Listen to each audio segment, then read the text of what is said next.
All right, let's jump right into this. Welcome to this explainer. We're going to build you a legal shield for condo living. Today is all about raising awareness and educating ourselves on condominium law. And we're kicking things off with a massive legal red flag that absolutely every co-owner needs to see. Take a look at this document from the Bangkok Land Office. This is the smoking gun that officially voided an entire extraordinary general meeting for 2025. And why? Simply because the meeting invitations weren't sent out properly. Just imagine the fallout from that.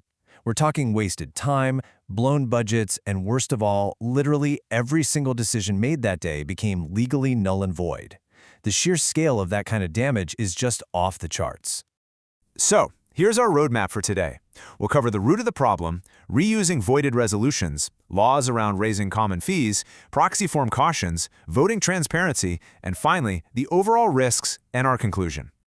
Section 1. The root problem, the voided meeting. Right. So the Condominium Act is super strict about this under Section 42/3, because some co-owners didn't receive their meeting invitations at their registered addresses. The whole calling of the meeting became legally invalid. Basically, the entire meeting process and any resolutions passed, totally legally void. It's exactly like that first domino falling, setting off a massive chain reaction of legal headaches. Moving on to Section 2, reusing voided resolutions. Now this is where things get really interesting. The juristic person actually tried to take these voided agendas, like the ones dealing with funds for elevators, fire alarms, and electrical systems, and bring them back into a new meeting in 2026.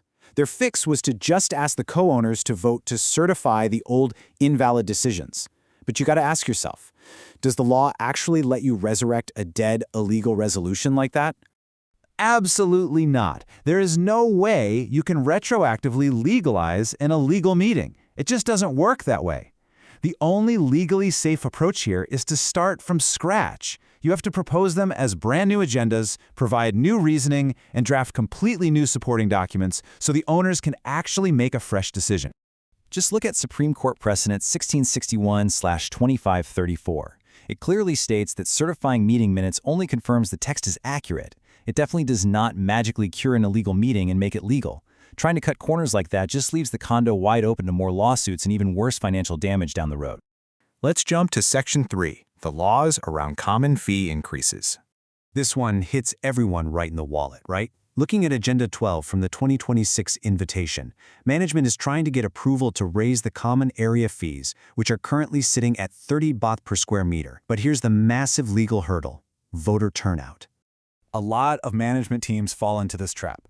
They think, hey, if we don't get a quorum the first time, the second meeting doesn't require a quorum, so it'll be super easy to pass. We just need a majority of whoever shows up. But they are dead wrong. The law strictly separates the rules for a meeting quorum from the specific voting thresholds needed for major changes. Here is the bottom line. Whether it's your first meeting or your second meeting, to legally change the bylaws and raise those fees, you absolutely must secure votes from 50% of all co-owners in the entire building. Not just 50% of the people sitting in the room. If you miss that threshold, your fee increase is instantly void, no exceptions. Section 4, proxy form cautions. Let's dig into another hidden trap that ruins so many condo meetings without people even realizing it. Under the Civil and Commercial Code, a proxy is granted for a specific event and time. That means the second that first meeting ends, boom, that proxy form is dead. It's expired. If management tries to reuse those old proxies for a second meeting, it could completely void those votes and potentially ruin the entire resolution.